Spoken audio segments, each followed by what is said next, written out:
The Rewatchables is brought to you by the Ringer Podcast Network, where you can find Fairway Rolling with Joe House. Good golf season. Scotty Scheffler won every tournament. Mark Hubbard won none. Hey. Still a good tournament. Hey, Mark Hubbard. Well, he's my favorite golfer. I want him to win a tournament. Made a nice push. Craig Horlbeck, you can find him in the Ringer Fantasy Football Show. He has produced this podcast for most of the 399 movies that we've done. This is movie number 399. And we have a special wrinkle. Executive producing today's podcast, Jacko. Yeah. Me and House's buddy from college. You've heard him on my podcast many times. You're going to just chime in like Gelman on Regis and Kathy It's a dream come true. I always wanted to be Gelman. It's finally coming true. This will be great. Fantastic. This is going to be an unbelievable Rewatchables. Tin Cup is next.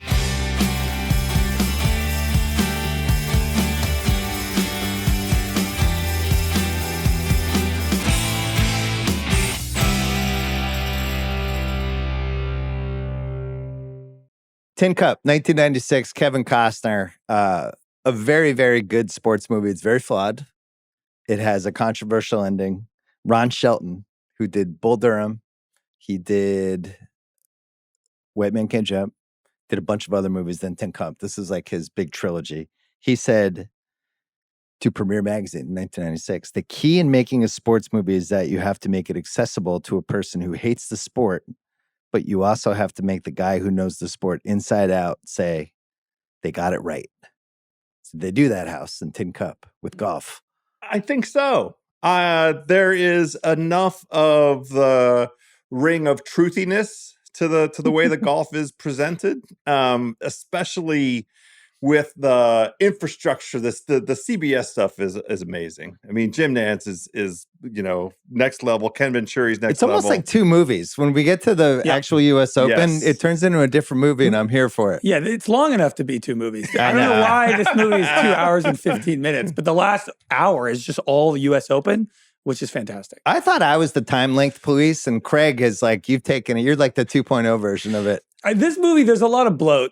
There's a lot we could probably shave off, but the last hour 15 when they get to the U.S. Open is great. I had never seen this movie until 2 weeks ago before you told me we were doing it. I was on vacation with my in-laws, and I watched it one night in an Airbnb with my two brothers-in-law. We love golf. We honestly came away with the movie, and we were like, okay, maybe swing and a miss. This is a double bogey of a film. Double bogey. Wow. And then, I mean, I think once watching it the second time, I liked it way more. Yeah, I liked it way more. Second time, it's a different movie. Because I thought originally the movie was going to be a lot more serious, and it's pretty goofy and whimsical. Yeah. And once you kind of know that's coming, the second time around, you can kind of sit back, relax, enjoy it. But I had no idea just how ridiculous this movie was going to be going in. We'll talk about the 12 now, even though it's in the rewatchable scene category, but the decision not to lay up on the last hole. Mm-hmm. The first time you see it, I just remember being enraged in the theater. It's like this would never happen. I don't like that they did this. He should have either just eagled it and won, or hit it in the water, demanded to drop it there, then hit it again and maybe knocks it in from there. Some sort of sports movie thing. I think they were intentionally zagging House against what we expected from it. But now, 29 years later, I kind of like it. It's like in its own area of sports movies that it's such a radical decision to have him not win and to play it the way they did it. I don't mind it. You and I are in our mid-50s now. We've seen 1,000 sports movies. This is one of the only ones that zagged. Big balls on Ron Shelton for sticking to his guns, because apparently, folks in Hollywood wanted the happy ending, and no less an authority on golf than President Donald Trump accosted Shelton and said to him, hey, you would have made a lot more money if you'd just had the guy win the tournament at the end. That was the entirety of the interaction between Shelton and President Trump. But that was not a recent interaction. No. Yeah. This was 1996. But I'm sure he probably still feels the same way. The thing is, it's really one of those movies. Every time you watch it, there's this alternate sliding doors of what happens if he just eagles and gets the 10 and we have the heroic sports movie ending. What happens if he hits it in the water? You're like, oh my God, he fucked it up. Oh my God, he's dropping it there. He's melting down. But then he hits it in and he wins. What happens if he pars it and we go to a playoff hole? I don't know what the right answer is all these years later. I still like the 12, but I think there is an alternate universe where he just wins the US Open and maybe it's a better movie. It's the right ending for this movie. It's also the right ending for golf. All normal golfers, we can relate to this. It's right. It's the most relatable thing to be like, can I hit this? Can I hit this 237 with my 3-wood? Fuck it, I'm going to go for it. Right.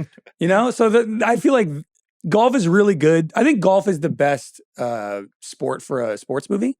Yeah. Because football, basketball, baseball, there's like the play and then there's what's going on in between the plays. Golf is fun because you can be talking and listening and there's so much going on just during. There's banter, there's galleries. Banter. It's the best. There's interactions going on. House is going to get a boner soon if you keep going. Well, I know Kevin Costner's walking around with a Walkman. Yeah. He's out there. I don't think that's legal, but they did it. But I like what Craig's describing in terms of that relatability. I mean, under the circumstances, it was preposterous. It's you're tied for the lead in the US Open, and well, that's why we have Karl Malone, Patrick Ewing, and David Robinson, who did win a title. Jacko has a Clyde Drexler glass, but we're all in honor of Roy McAvoy. Coming up close, no cigar. I guess Robinson eventually won with Tim Duncan, but yeah, it's preposterous.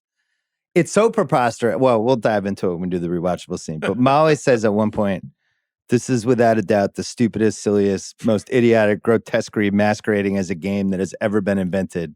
And Roy says, "Yes, ma'am, that's why I love it." This is why I wanted to make you watch it again and do the pod with us, because it's really a love letter to golf. Yes. And it's not about the fancy part of golf. It's about, like Shelton even talks about this, it's about the dudes who wait at 5 a.m. to play some public course. It's about how ridiculous and stupid golf is. But why do we do it? Yeah, because it's the best. Because you're into it. I love golf all the time. And House is like, it's all he cares about. Sure. No, I care Jacko, about what's your relationship to golf? I play a couple times a year. I like playing in tournaments. There's a couple tournaments I play in with some guys, and it's like best ball. So like I'm a celebrity pro-ams? Yeah, sort of that type of thing. I'm like a hack, but some of my friends are good. But I'll hit a shot or two, and that really kind of gets you into it. Like you hit 1 or 2 good shots around, and you're like, I could really play this game. And then I shank one off my foot, and I'm like, I really can't play this game. But that's the beauty of it, right? With the good ones, does a tuning fork go off in your loins? The good thing about golf is it's a sport you can participate in while drinking. So that's right up my alley. I like that too. So, you're not going to play basketball and have a couple beers on the bench, but golf, it's part of the game, really. There's a good sports movie inside this movie, but they want it to be a romance too much. That's why there's so much going on outside of it. But just the golf aspect of this movie is really good. The him versus David Sims thing, all of that is great. Here's what's happening, because this is 96. We've finished that whole first era of sports movies, which we've done a bunch of on the rewatchables. And now we're moving into this new era in the mid-90s of the next level of a sports movie. Because Jerry Maguire comes out the same year as this. Happy Gilmore comes out the same year as this. It's like, all right, we've all done the underdog thing. We've done the Raging Bull, that type of movie. Now, what's the sports movie with the Love Bull underdog trying to triumph? But it's also a rom-com. Yeah. It's also something the husband and wife can go to, or the boyfriend and girlfriend together. It's a date movie. And there's a lot of these. And there's this like renaissance of sports movies right here from, I would say, 95 through 04, and there's a million of them. This is when Varsity Blues, Any Given Sunday, there's like a bunch that we've already done. So I think that's what they're going for. And it's like, there's a Bull Durham, obviously Ron Shelton and Costner did How Do You Make Crash Davis different than Roy McAvoy, but it's still Kevin Costner. Have you not done Bull Durham on Rewatchables? Been saving it. It's one of the ones we've saved. I wanted to use it as the cheat code for this because I wanted to hear the panel's take on Ron Shelton in advance of this. So I'm into the Google machine trying to find the Rewatchables Bull Durham. Hasn't happened yet. You know what else hasn't happened? Is Kevin Costner unequivocally the sports movie GOAT? Is it just like a rap, or do other people have arguments? So he does American Flyers, which I thought we did on Rewatchables. I just think CR and I have talked about it for so long, I felt like we did it. But really good cycling movie in the mid-'80s. Bull Durham, Field of Dreams, Tin Cup, For Love of the Game, Draft Day, and McFarlane USA, which is like secretly not a bad Disney movie. But and he's done some other stuff too, but that's 7 sports movies, different sports, some iconic ones in there. Who is his competition? I agree. Who are the other candidates? I'm trying to think. That's right. I agree. It goes sideways fast. You get Dennis Quaid with Breaking Away, The Rookie, Any Given Sunday, Tough Enough, Everybody's All American in the Express. Not even close. But not solid resume. Great. He should be proud. Yeah, very good. He also played Dick Vermeil in a movie, I think. Okay. James Earl Jones, Field of Dreams, Bingo Long, Sandlot, and Great White Hope has 4 good ones, but he doesn't have the depth. Sandler's in the mix. It's just they're all comedic, but he's Happy Gilmore, Hustle, The Waterboy, Longest Yard remake, and Happy Gilmore 2. He's at least like has to be mentioned. The one that falls through the cracks here is Wesley Snipes. Because he was Major League, White Man Can't Jump, The Fan, Undisputed, Wildcats, Play It to the Bone. He's in a couple of bad ones. Okay. And then our guy Woody Harrelson, White Man Can't Jump, Kingpin, Wildcats. Denzel had a couple. He got Game, The Hurricane, Remember the Titans, Paul Newman, Matt Damon. But it's funny. It's clearly Costner. It's not even an argument. And what's cool about his career, like he shoots a 62 in the U.S. Open in this movie. He pitches a perfect game in Yankee Stadium. He wins the Hell in the West in American Flyers. Like he does like some big ass things, but I don't know. What is it about Costner? Why was he so believable? He's a good athlete. First of all, he's handsome. He's athletic enough to get away with every sport. Yeah. He looks pretty good. I know he got trained by the pro that this movie is loosely based on. Yeah. Gary McCord. I thought his swing was pretty good. Yeah. I agree. Do you want to do this now? Well, we might end up there. The background for Costner is that he hadn't played very much golf in his life up to the conversation with Shelton, like, would you be interested in big baseball player, big just general athlete, I can do anything. But he apparently connected with Gary McCord a full year in advance. Gary McCord and Peter Costas, who were both sort of legendary CBS broadcasters. Costas was a teacher, a proper golf teaching pro, and he together with McCord helped Costner get a swing that I honestly think is credible. It's a credible golf swing. I think it gets better throughout the movie. In the first scene, I was a little skeptical because they were kind of cut, some magic cuts. Yeah. It would be like you'd see his takeaway and then it would cut to the follow through without seeing contact with the ball. And I was like, oh, I don't know about this. And I feel like throughout the movie, they started to really just sit on him. A lot of the shots that he's hitting like 150 out onto the green, that's him. It looks like it. You can see it. The research says that. Yeah, there's no CGI, nothing. He's hitting like an 8-iron, 150 yards onto the green. They said he had like not a full swing, which by the way, coincidentally is the same for me. And they just were like, instead of trying to change his swing, he actually had a really good 3/4 swing. So they wrote into the script that part about. I love that. Oh, it's the wind. You got to like hit it, which by the way, doesn't make sense. Well, no, that is the kind of, if you want to flight the ball lower, you do have a swing that stops, you know. But if you were a good pro, you would have both swings. You would, if you were a good pro, you would have every kind of. But I like how they wrote that in. It made sense. For a guy who's hitting distance, theoretically, you need a long follow through. Him just stopping short doesn't make sense for him hitting. One of the things I saw was that in post production, they sped up the swing. That he in real life swings slower and was swinging slower as they filmed it, but they applied some speed to give a little more of that athletic enhancement. I tried to do that with your ad reads on Fairway Rolling. I sped them up to 1.3. I don't know. Nobody told you, right? FF, fast forward. Yeah. Another thing about Costner, he just finished Waterworld. Ooh. Jacko. Oh boy, a movie I've not seen. Because he had already had. I don't remember when The Postman came out, but Waterworld was like this legendary. This is, as we've talked about many times in this pod, the height of movie journalism about movies and people writing about shit in the sets and premiere magazines in the peak. And Waterworld's like, oh my God, they're still in the ocean. The director got fired. This is going to ruin his career. So Costner said he didn't want to do any movie. He was going through a divorce. He just finished the longest movie shoot in history. The average movie films for 40 to 60 days. I had just done 157 days on Waterworld. I was really low. I was down. My heart was on the ground. I was all wet. And he was still wet.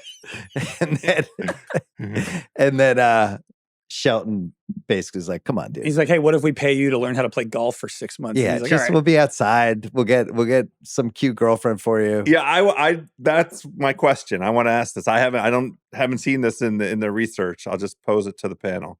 What? Do you think that when he learned that Rene Russo, as he's going through his divorce, that Rene Russo is going to be I think she was married at that point, though. He's probably suggesting a bunch of single actresses. He's like, what about Jennifer Aniston? Could she be a sports psychologist? He said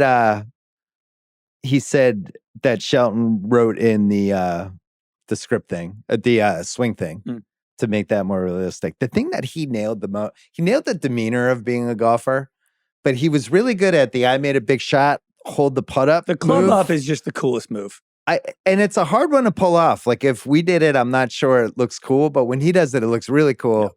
And he also did when he shoots the 62 and he does which by the way, he does the same move in For Love of the Game, but he just has little athlete tricks, even though he's not an athlete. I think he got some pointers on that from the golf folks. They wanted to lend that authenticity in terms of like, here's how a golfer would do it kind of thing. He did have some douchey quotes in the research about golf that I don't know if you saw. It was basically like, I mean, I could have played golf, but you're out there 4 or 5 hours a day. Like, I don't want to spend my days like that. Like, kind of shitting on golf. Don Johnson played all the time. He was like an 8 handicap. Oh, really? And I thought Costner's swing was better than Don Johnson.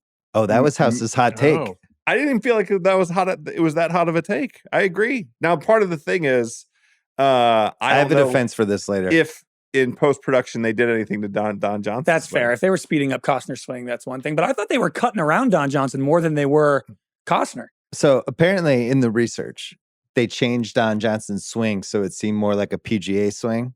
Oh. And he was mad about it because he liked his swing, but he was like, all right, fine. Oh, because so he had like a quirky personal swing that they wanted to correct. Yeah, but he was like cranking it. So he liked his other swing. Yeah.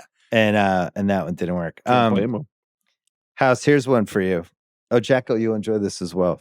Good. Are you having a good time, Jacko? Oh, 100%. You're doing a good job executing producing. Doing a fine job. I'm working the board here. Yeah. Camera 3. 1996, most important golf year ever. Tigers, right? Here's 96. Yeah. Oh, I got House's full attention. I mean, I think that was like an espresso shot. I can anticipate some of this, so I'm looking forward to it. Happy Gilmore comes out in February. The most beloved golf movie, other than maybe Caddyshack, ever made. It's those two in the finals. The Faldo Norman Masters is in April. The most traumatic golf event of our life. Which is funny because Tin Cup comes out. Tin Cup by Norman, basically. Like, literally, has there been? I think that was the most traumatic sports event without ever. question, golf wise, certainly. Like Faldo won. You know what happened in that, right? There is an argument for the Frenchman who had a multi-shot. But we had way more ties to Greg Norman. We had been the guy for 10 years. Greg Norman was basically the best golfer in the world who had never won the big one. Yeah, was he like basically like Bryson level of Bryson never won? Like one of those like big South African, big swing, had all the talent. He's Australian. He's Australian. Australian, I mean. South Africa. My first mistake. This is great to have Jacko here. It's like corrected. I'm like Australian. I jump on the mic. But he melted down in the 86 Masters. Like he famously held, but he could never get over the hump. And then by the time we got to this, it was basically like what's his face now, Tommy Fleetwood. Yes, where you're just like, he's got a lead with 4 holes left. You know he's going to blow it. I mean, Norman career-wise, much more accomplished than Fleetwood. I mean, that's why. But so he has the Masters. He's up by multiple strokes and falls apart on the 18th. No, on the back nine. All Sunday. All day Sunday. Legendary lead. Yeah. Nick Faldo came back from 6 strokes to win. So Faldo wins. It's so awful that Faldo wins. He doesn't even celebrate and he just walks over to Norman and hugs him. It's like guilty. Anyway, that happened. Tiger wins his 3rd straight U.S. amateur, which had never happened, the 3-peat, and he's about to turn pro. Tiger signs with Nike, completely changes golf. Tin Cup comes out in August. Tiger launches his PGA career that summer as well, wins his first PGA event. And we're off. Golf is now reset. We have pop culture in place. We have the Nike thing. We're about to have the boom, and Tiger blows up the next year. I'm making the case. I don't know if I'm right. I think you're right. I mean, it's definitely a shift because you could see it in this movie. Yes. The guys that have in this movie, it's like, hey, there's Billy Mayfair. There's John Cook. Like these guys were not stars. Yeah. And it just felt like Jansen. Young Mickelson was in there at least. Yeah, gambling. You know who was the number one, who won the U.S. Open and was the number 1 golfer in 1996? This makes my point. The immortal Tom Lehman. How many Tom Lehman combos have you had? Nicholas won his last senior PGA this year too. 96. Okay. Also, the golf movie didn't really continue after the late 90s. Like the early 2000s you know what into happened? the 2010s. Legend of Bagger Vance really set it back for like 10 years. Yeah, 7 Days of Utopia is out there. There's a handful, but they're not. I agree with you that there should be more of them. Yeah, I think it's one of the easy to film. Yeah, like I said, you can have characters interacting and talking and doing things while the sport is being played. It's the easiest to kind of cut around. It's probably the easiest to shoot. Surprised there's not more. I always thought the layup idea for a golf movie and I think I might have even written this. I was sitting there was somebody like basically almost like I'm trying to think like a Michael Vick type character, like somebody that would be more in football and basketball, but comes in and it's almost like the movie Entourage. And it's like this culture clash with the PGA Tour. Because we never really had anything like that. And I always thought that would have been fascinating to just put that kind of athlete into the tour for a movie idea. It's like a serious version of Happy Gilmore almost. Yeah. Never happened. Yeah, Happy Gilmore is the silly version of it.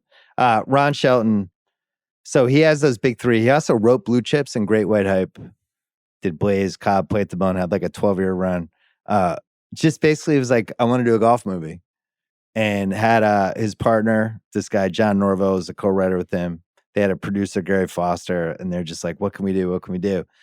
So apparently in the 93 Masters, this guy named Chip Beck, who was a Grip It and Rip It guy, he laid up on the par 5 15th hole during the final round, trailing by 3 shots. And it became a big deal that he laid up, even though he lost the thing. And they were like, this is an idea. What if we could create a movie around a guy who never lays up? And they go. He's like, Shelton said, his flaws, he can't lay up. He's incapable of laying up. And that was it. And then the other thing was trying to figure out, how do we make this a blue-collar golf movie, not like a nouveau riche golf movie, which is usually how people attack golf. They usually do like the outsider who doesn't fit in. Well, the mid-90s, for sure, that was a much larger task than now. Golf's more accessible now. I'm not going to, go through a whole version it's of definitely why. more diverse than it was. It's more diverse and more accessible than it was in 1996. So the 12 had roots in, ironically, Gary McCord at the 1986 St. Jude FedEx. Who can forget that one? Needed a birdie to win the tournament, Jacko. Kept reaching the hazard. Oof. And ended up, I think, with a 15. Wow. And they filed that one away as well. Rene Russo.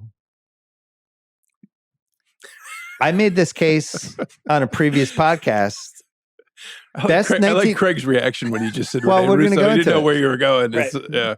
Best 1990s of any actress. I made this case on a previous Rewatchables. Best 90s of any actress. Oh my goodness. This is Julia Roberts? This is a hot take right here. From 89 to 99, Major League, Lethal Weapon 3, Free Jack, In the Line of Fire, Outbreak, Get Shorty, Tin Cup, Ransom, Lethal Weapon 4, Thomas Crown Affair. A lot of doubles. Julia has like 2 homers and outs. just double plays and Ks. Yeah, I texted Bill watching it the second time. I texted both of you saying, one of you is going to need to kind of describe to me the Rene Russo case. There's been a couple era-dependent actresses that I don't know if have translated different eras. So she's in her 40s. She's a little bit in the Sean Young category. Yeah, you didn't get the Sean Young thing either. No. She's a little older in this movie than during the beginning of her run, but she was like a model in her 20s and converted to being an actress. Yeah. And just was in everything. I think her superpower was always she could connect with whoever she was with in a movie, but felt attainable to basically anyone in the movie. One of those. House loves her. I love her. You're in. And I think what you just said is absolutely on the money. And I think that this movie could have been a disaster. Like, part of the challenge with the rom part of it, the romantic part of it, is like, we're using sensibilities. My man Kevin Costner has his hands on her within the first 15 minutes of having known her, but there is a magnetism that is apparent, and there is a connection between the two of them, and I believed it right away. Jacko, can you think of another actress who could have romanced in a movie? Clint Eastwood, Mel Gibson, Kevin Costner, Pierce Brosnan, Mel Gibson, John Travolta, and Dustin Hoffman. That's a murderer's row right there. That's a murderer's row. That's a tough one. No, not off the top of my head. No, I can't think of one. She was like, Cruise, too big of a mountain to climb. Can't do it. I gotta draw the line at Travolta. That's as far as I'll go. Wow, there's a lot but of you jokes love there. Rene Russo too. I do, yeah. Maybe Craig is too young to appreciate Rene Russo. Maybe it had to be our age, like, you know. Maybe, there's not her type. I don't know if that exists now. Who's the Rene Russo of right now? I don't know. She looks great in the. She's ubiquitous. She was ubiquitous in this era. She was. So who else? Like, who has this number? Even if you do, is it Jennifer Lawrence? With this, like, you know, that would. If they make this movie now, Jennifer Lawrence is the. I would go in that direction personally. Yeah, I would prefer. I would love Jennifer Lawrence to be in this movie. Yeah. Steve money. Steve money. Poor Rene Russo. Well, hold on to your seat for this quote. I'll give you two choices for who said it. It's either Jacko or Costner. Ron cast broads. And I say broads as a term of endearment. A girl who can hang with guys and make everybody feel like they have a chance even when they don't. And Costner's like, that's why Rene Russo is great. Do we need to bring broads back into the lexicon? I'm going to say no. It feels like it's now taken on a little bit of a derogatory feel. I would say so. Feels like I would never refer to women like that, Bill. No. I can't believe you put me as one of the possible choices. I like when Costner's like, and I say broads is a term of endearment. Okay. Speaking of endearment, Don Johnson, as you know, one of my all-time favorites. At the tail end of his Miami Vice is 84. This is 96. He's starting to move to. He's going to be at Nash Bridges soon on CBS. Good friends with Don Johnson and Costner. Good friends in real life. Johnson was supposed to be Elliot Ness in The Untouchables and couldn't do it because of Miami Vice. And Costner got the job, and Costner's career took off. They stayed friends. I thought he was a really believable PGA golfer. The hair, the demeanor, the way he carries himself, the accent, it's just, he nailed it. Impeccable. And I love the wardrobe choices as well. Like super on point. Some of the research I saw suggested that it was supposed to be Alec Baldwin in the first place, but they had some pregnancy difficulty. Kim Basinger with you're their stepping first on kid. a very important category called casting what ifs, and it's just a complete breach of the podcast. Oh, I misunderstood. Craig knows. We're talking about House and I. We're going to keep it in as a cautionary tale to future hosts. Layup next time. Layup house. Don't go for the green and two with a casting what if in the opening. Don Johnson looked great. The Infinity visor looked great. Amazing. I honestly thought he was pretty likable, chill guy throughout the whole movie. They kind of just add that one scene to turn him into make him a dick. Yeah, it was like the studio gave him the note. You had to find some reason to root against him. I was kind of rooting for him halfway through the movie. I was like, I like the Johnny Lawrence. This guy seems like, why did he go out of his way to go find Roy to be his caddy? That's a solid. He's not treating Roy as a dick. Yeah. I mean, yes, it is. He's saying be my caddy, but there's a method to the madness. He knows Roy's in tough straits. Yeah. And also, why would he accommodate his girlfriend going to Roy for lessons? Is it ever apparent that is that a behind the back thing? It's one of the most it's a big nitpick. Inexplicable love triangles in movie history. History. I get sports movie history. Movie history. I understand. I guess like if she's not telling Don Johnson who she's getting lessons from, that's fine. But once he finds out, him just allowing that to continue after he watched Costner put his hands all over her hips. He's there at the second lesson. That was the second. We're supposed to believe that's the second lesson. They had a 12-minute first lesson. You hit one good ball. Lesson's over. Pay up, please. Second lesson. Oh, I'm late. I'm 20 minutes late to the lesson. Let me see you swing. Oh, now let's talk about your personal life. Oh, I mean, his hands are all over, and then Don Johnson's there. He's spooning her. Costner is spooning her upright, and Don Johnson goes, "Easy, buddy."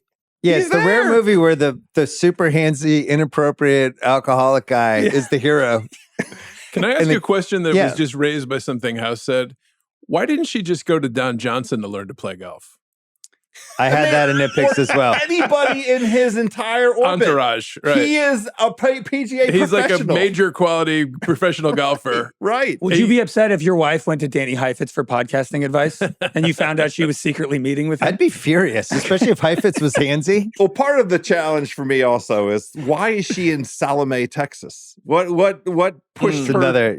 Or why is taking 3 nitpicks and a casting what if off the board, blending it all together? Why is David Sims dating a woman who lives in this random area of Texas? Yeah, and what's her sports psychology business looking like in West Texas, where like it's just a bunch of people work for a driving range? We're led to believe that David Sims is a top 5 golfer in the world, right? They give us that impression. He's the first round leader of the U.S. Open, right? Yeah, isn't he like flying from tournament to tournament every week? And he's dating this woman who has a tiny job outside of El Paso, Texas.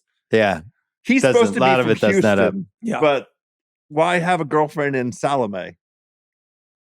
Because he's a good guy. Jacko knows how much I love Don Johnson because you were there as I forced you to watch Miami Vice episodes. Oh, I like Miami Vice. You didn't force me, but yeah, you had all the Miami Vices recorded and you would play them over and over. That's one of the most controversial moments of the Rewatchables is we did 2 episodes of Miami Vice. We did a TV movie, yeah. Controversial for who? I thought it was glorious. For movie fans everywhere. It was great. This movie has 35 PGA golfer cameos, including a very young, skinny Phil Mickelson, who we'll get to later, the Walrus Craig Stadler, Johnny Miller, Corey Pavin, Fred Couples, Peter Jacobson. All the CBS people are there, and House's guy, George Michael, the sports machine. Do you know what Sports Machine was? I don't. So it was a half-hour sports highlight show that started in House's neck of the woods, DC. Yeah, NBC Channel 4. And they started syndicating it. It was Sunday night, and they would just show highlights of, and it was basically like SportsCenter and ESPN or this. And I used to like the Sports Machine because they would show wrestling every once in a while. They'd be like, let's go to the... Yeah, George was an early he was adopter of wrestling. And I think his show preceded SportsCenter. He might have even, you're right. He might have been ahead of it. But he would, they'd do like it's like now bloopers. And you just see like a baseball player hitting the balls. And, great TV. A golfer. Sure. Yeah, it was great. In the 80s? It was we were starving for any sports. So anyway, it was great to see him. A couple golf things from this movie. Just a pure feeling is a well-struck golf shot. I agree with that. You can play golf. You could shoot a 110. But those two are just like, it's just perfect. Keeps you coming back. That's why you walk away. Yeah. Sex and golf are the 2 things you don't have to be good at to enjoy. Not bad. Yeah. How about fantasy football? I would throw that in there. Yeah. Because at the beginning of fantasy football, you think you have a shot, just like on the first team. Like anybody can pick a fantasy football team. Yeah. It's funny. Eating? You don't have to be good at eating? No. How is one shoving good food or bad? in your mouth? Like you could be a bad eater. You can eat bad food. Well, I mean, Jacko, anything else you don't have to be good at to enjoy? I can't think of anything off the top of my head. It's hard I'll come back to you if you come up with one. All right, I'll think on that. What that. about pooping? Is that? I'm not sure you can rate that. I'm not sure that's rateable. Like eating and pooping, I'm not sure those rating. Fine. You can rate those. Can't be good. All right. Greatness courts failure, Romeo. Like that one. Mm-hmm. Good one for Josh There's Allen a couple to remember. Good philosophical golf lines. Yeah, that shot was a defining moment. When a defining moment comes along, you define the moment or the moment defines you. I like that one as well. $45 million budget made $75 million. Roger Ebert. Ooh, what's Roger think? Didn't love it. 3 stars. Oh, really? Oh, 3 stars. I think he liked Rene Russo. He said, Tin Cup is well written.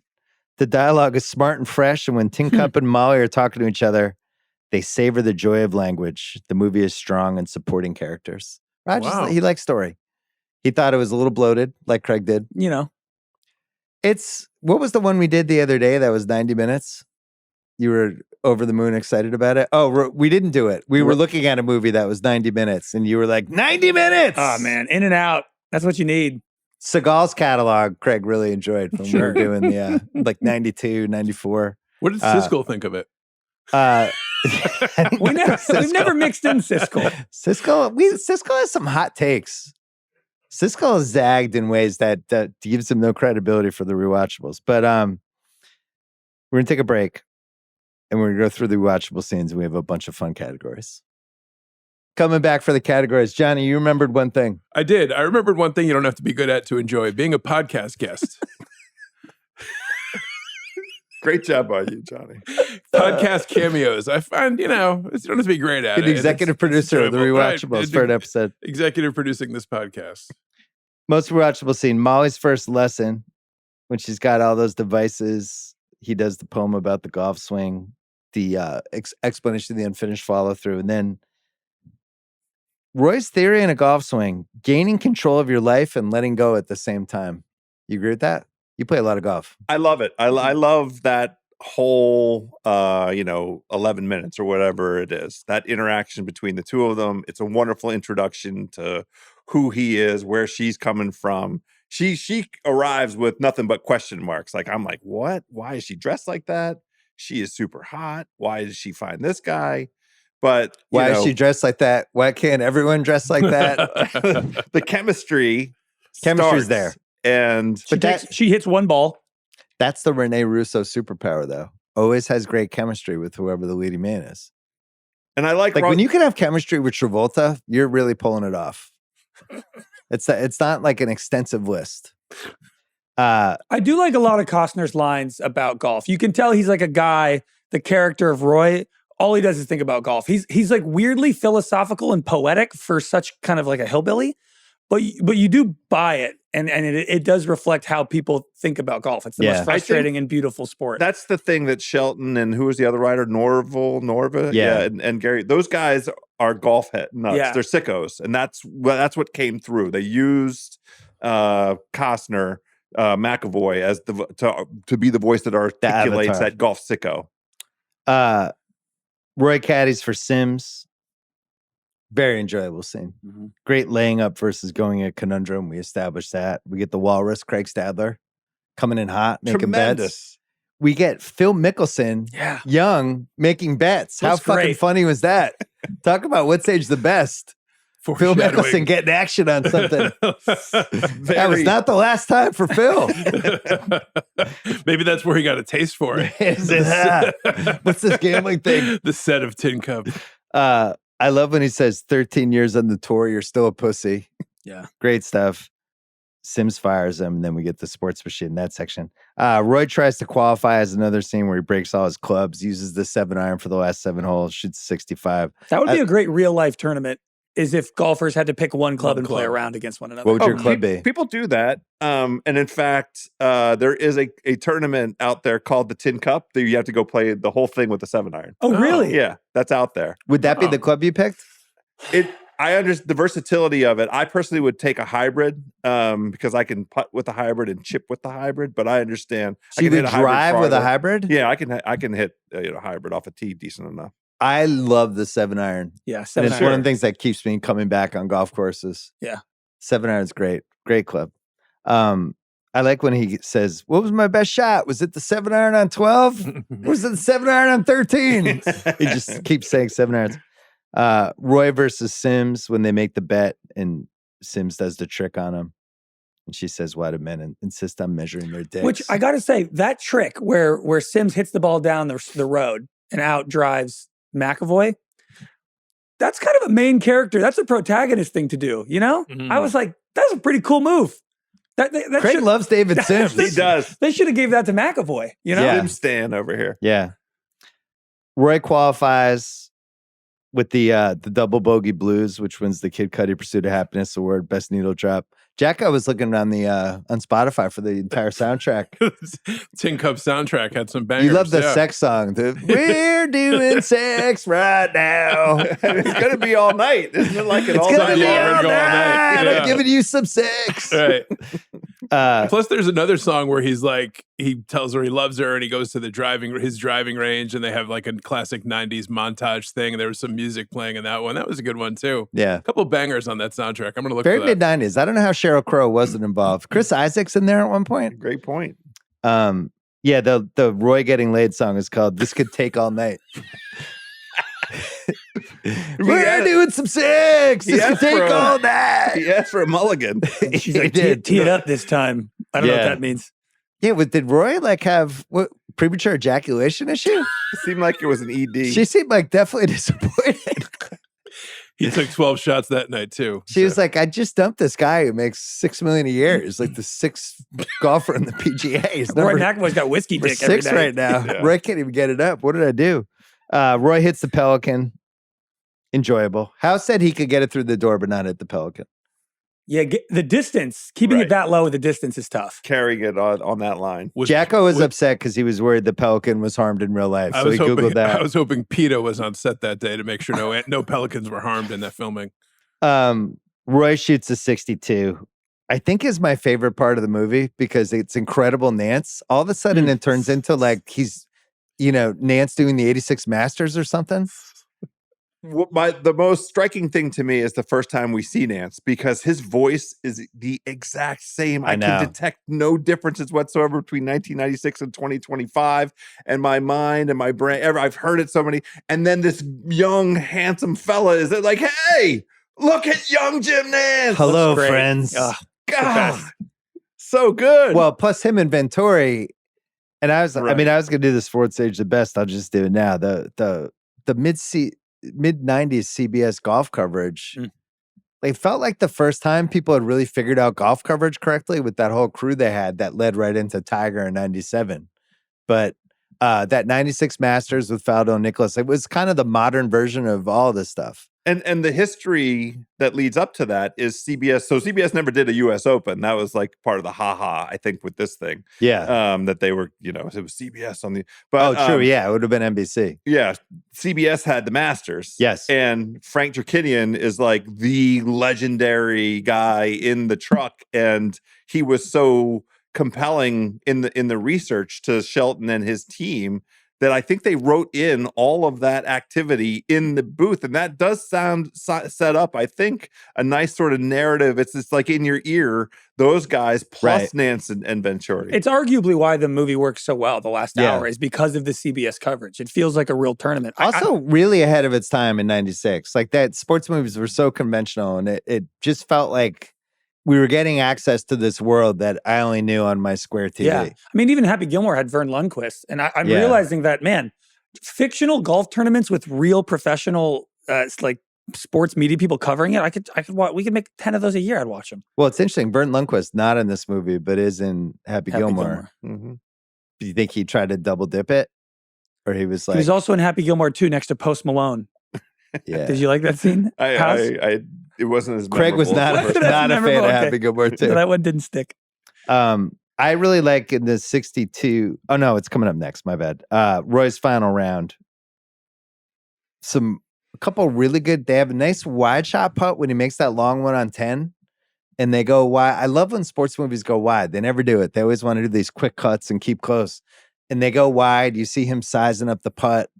You see Sims over watching him and the caddy, and then he drains it. You see Cheech Marin in the background in the gallery. It really feels like a tournament. Yeah, and I have to imagine one reason why it works to make golf movies is because you can have everybody in the audience sitting in the same place, and you can just have Costner taking shots trying to over make these and things over and until over. He makes it. Yeah. You could do 20 of them. One of them will work, and it films perfectly still. It's not like basketball or football. You got to reset everything. It's physical. It's demanding.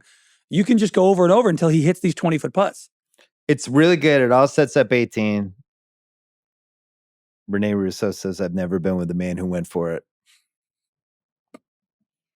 She's also never been with a man who got whiskey dick first time they hooked up. Why does the eagle roll off the greenhouse? Let's do the nitpick now. Okay. So let's set it though. It's like 230, 240 to the green. Right. He pulls out a 3-wood. Which is a realistic distance for a 3-wood for a professional golfer. Yes. It's over the water. It will just then like to further set the context. It's a persimmon head on a steel shaft, like that era, super authentic. Like the modern technology didn't exist. Like the golf clubs that exist now are like rocket ships compared to what those guys were playing with in that era. The golf clubs now, the ball would stop when it landed, or does it not? Well, this is the thing. Let Craig set it up. I mean, what are you saying? Well, so yeah, 3-wood, 237. It's got to carry 230. That's the problem. Yeah. You can't roll 230. Like you have to carry 235. And yeah, a club like that, I mean, that thing's flying off the green. I mean, with a wood like that ball stays low and it flies. You would need real loft and spin to have that thing stick like it was and roll backwards. So that it feels like it would bounce and keep going and roll off the green. It makes no sense whatsoever. The behavior of the ball on the green is utterly implausible. It's a pure fiction. It doesn't make any sense. It defies the laws of physics. That club coming in at the trajectory that was coming in, and then what they show on camera, they could have made a different choice.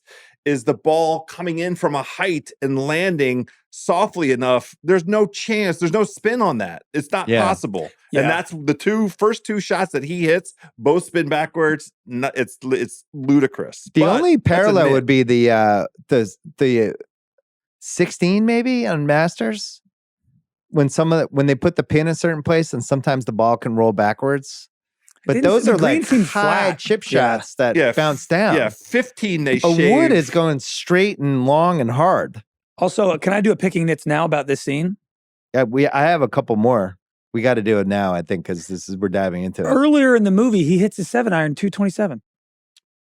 Well, now it did bounce and roll out. Right. But so you're telling me he hits the 7-iron 220, hits the 3-wood 230? Great point. Well, there's the wind, the act of God with the wind. That's it. Should have pulled out the 7-iron for one of them. This is the ringer difference. You're not going to get this kind of level of sports analysis on other movie podcasts. You're just not. You should have been able to 5-iron. This is what sets us apart. All you cinephiles out there, I love this sports stuff. 210, 5-iron should be a 220 carry. Yes. 225 carry.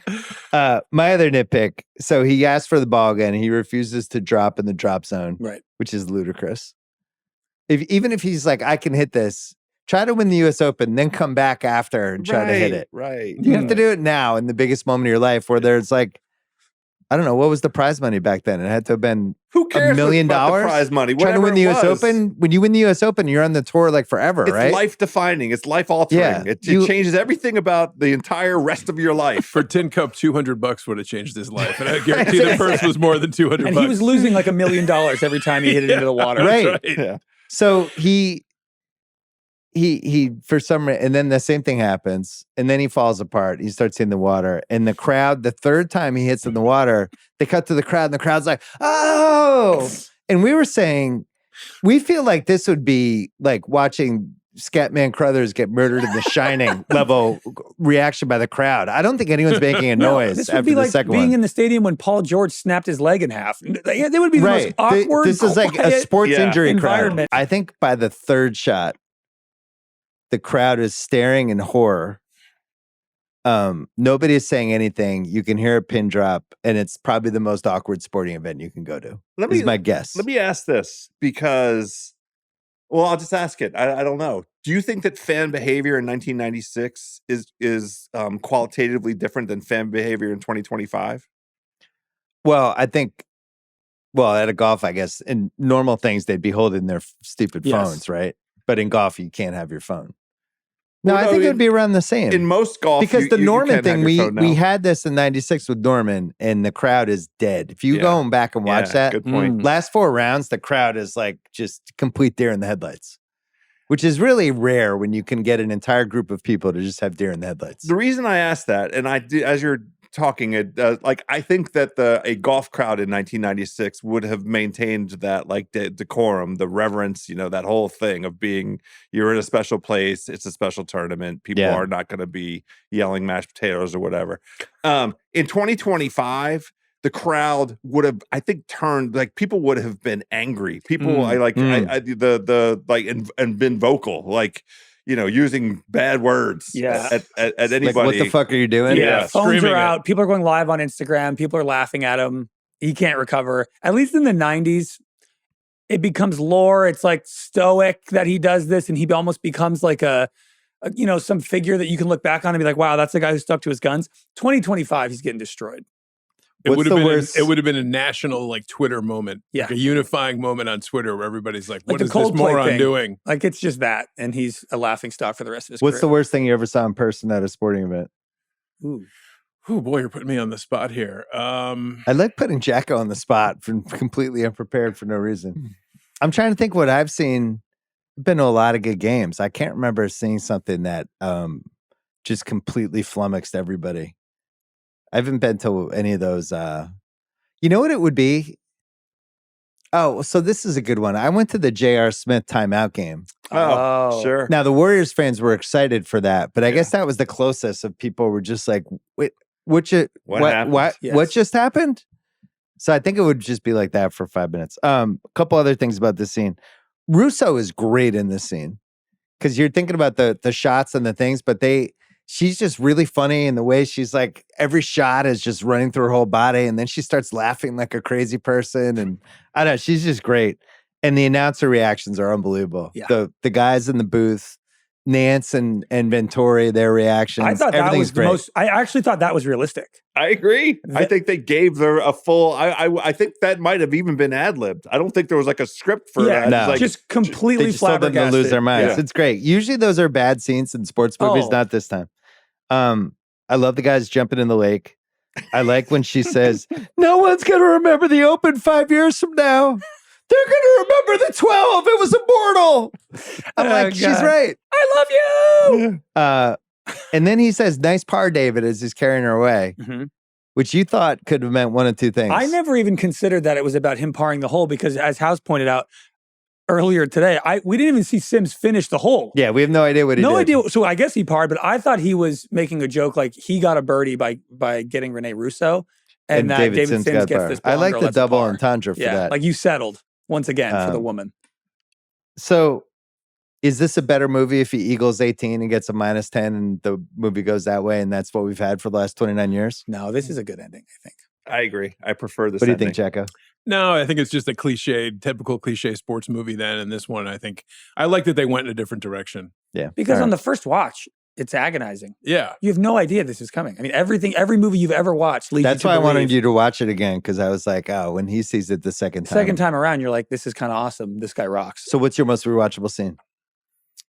I stand by the beginning because I just think that it sets everything up about who he is, and there's enough mystery with her. And I'm in that sucker for the golf sicko stuff. Yeah. So when he does the whole poetry thing, and then he's like, well, the other alternative is grip it and rip it, and he drops out, let the big dog eat. That's all right in my that's in my Joe House wheelhouse. So that's my favorite. What do you got? I'll go. I mean, the whole last hour. The second we get to the Open, the music starts playing. You get the drone shots, but a smaller scene. Not drone. 1996. You're right. Helicopter shots. The one part we didn't mention that I loved, a smaller scene within that, is when he first gets to the U.S. Open and he has the shanks and he's warming up with everybody. That is the worst shank I think he is hosling those balls literally backwards. This is coming up in a different category. I can't. House has some thoughts on that. Yeah, I like when he shoots the 62, and I just basically like the last 40 minutes of the movie until the last 5 minutes, which shouldn't exist, but we'll talk about that later. What's the most 1996 thing about this movie? We already talked about young Jim Nance. Man. David Sims is sponsored by Nissan and Infiniti, and I'm not even sure, like, are those golf sponsors? Maybe in the mid-90s they were? I mean, car sponsors for sure. Like, that's a very common... Now it'd be like Rivian? Well, it's Genesis. There's literally a tournament here in Los Angeles, California. You mentioned Roy's Walkman. BMW, we just watched one, Roy's Walkman is very 96. The Fuji Film Blimp. Oh, they make Fuji Film anymore? No chance. I think that I like this girl 90s music driving range montage where it's like, I think I'm in love with her. It just was gone by the 2000s. He's reading Ring magazine at one point. I don't know if anyone's read that in the 21st century. They probably read online. Rene Russo's hair. It's like that Jennifer Aniston Friends year one kind of whatever. Somebody says the line, look, it's Lee Jansen and Billy Mayfair. Excitedly. But my winner is Craig Stadler's clothes. And Craig Stadler. The clothes in general across the board. Also, I think everybody looks great in this movie. I hope that style comes back in golf. It's not that far away. We got some pleated pants. Yeah. The skinny guys in the pleated pants. Like Costner looks great. Looks great. Doesn't he? Big, wide, like the straight leg pleated pants. Who's the best dressed golfer right now to you, House? Oh, wow. Oh, boy. I thought Ludwig Oberg looked great at the Masters. I like some of the Jay Lindbergh that that my man Victor Hovland wears, even though sometimes they put him, it's a little clowny. But I'm a sucker for Ralph Lauren, so I've always been a Billy Ho-Ho guy. Billy Horschel in the Ralph Lauren, he's my guy. What about Fleetwood? He's fine. It's Nike. It's like, I think the Nike stuff's fine. Yeah, you're just trying to throw him a bone. He's lost 17 tournaments this year. You want him to win something. Give him one win. Fair enough. Any other 96 things about this movie? I think they should have shoehorned in a couple more 96 music. Like, where was Hootie and the Blowfish? How are they not in this? Sitting right there. They might have been too big for the Tin Cup soundtrack. You think they cheaped out? I think they couldn't pay for Vern Lundquist or Hootie and the Blowfish. It's $45 million budget. They only had $44 million to play with. What's age the best? I have a bunch of stuff, but do you have a big one, House? It's just Jim Nance. I mean, like I say, like the first time I hear his voice. Get a fucking room with Jim Nance. Jesus. Awkward. Get a Winnebago with that guy. No, I have Jim Nance as well. What do you have, Craig? Yeah, Mickelson gambling. I mean, come on. Yeah. The concept of getting the shanks. Also, sports therapy. Sports mental kind of, That was my biggest one. Way ahead of its time. This is like 10 years ahead of its time. I think this is one of the gimmicks in this movie. It was like, this is this kooky sports psychology lady, and it works for Roy. So then Stadler comes over. He's like, hey, can we try that? He's pretty good in that scene. I thought he was pretty natural. He's really good. Stadler was quality. I have Also, would you want her to be your therapist after watching McAvoy break down on 18? That's a great point. You come, hey, I saw what you did to McAvoy. You broke his brain. I'd love to get that. Also, he's a premature ejaculator. He was tied for the lead of the U.S. Open on the 18th hole. According to the script. I want the analysis of the woman that said, hit another one on 18. Just go for it, Roy. I'd like to see a year of McAvoy first before I pay his girlfriend. In her defense, immediately after he hits the first one in the water, she says, now go do the correct thing. Hit the layup. Yeah. She does say it. So she keeps her creds. Too late. Her psychology creds to me. Sports psychology, way ahead of its time. Mm-hmm. I had a couple more. Calling the driver the big dog and then screaming, let the big dog eat. Okay, I wanted to ask about that. 30 years of people saying that. Did this movie invent that? Yes. I think really? so. Yes. 100%. What about Grip It and Rip It? Was that this movie? Very possible. I feel like it was Grip It and Rip It a John I was wondering about that. Did John Daly come up with that, or did this movie come up with it? Because wasn't that John Daly's philosophy? And he's probably like 3 years before this, he preceded the movie. I think his thing was Grip It. I think that was in Sports Illustrated. Like Grip It and Rip It. Yeah. See, that's one of the fun experiences for me going back and watching older movies is I hear these lines that sound cliche to me now. And I'm like, oh, let the big dog eat. And then me and my brothers-in-law were like, wait a minute. Did they come up with that phrase? I think they did. Pretty impressive. When I was at ESPN, the guy who ran sales was this guy Ed Earhart, was old school, played golf with all the sponsors kind of guy. And he his whole thing was grip it and rip it. Yeah. And every time I loved him. Every time I saw, I was like, grip it and rip it. What do we got going? But he was just like one of those guys. That belongs to a different era. Like nobody would say that now in a business setting. Would they? Let's bring it back. All right. Also, the doctor riddle at the beginning of the movie is another riddle that I've heard my whole life. Was that popularized by this movie? Or was that around? That I don't know. Hey, I think that was probably predated. That. I think that just might an be old a thing. Famous. Yeah. Couple more. We mentioned all the CBS production booth stuff. The sleek leather golf bags House and I were admiring, those have just gone. Golf bags have just become gigantic and unwieldy, and I don't understand what we're doing. Well, I think those bags were gigantic in their own right and heavy as F. Because that's why we don't have them anymore? Yeah. Because whatever the materials they were using. Couple small ones. Any movie with a pawn shop involved. Just like a pawn shop's always a win. Yeah.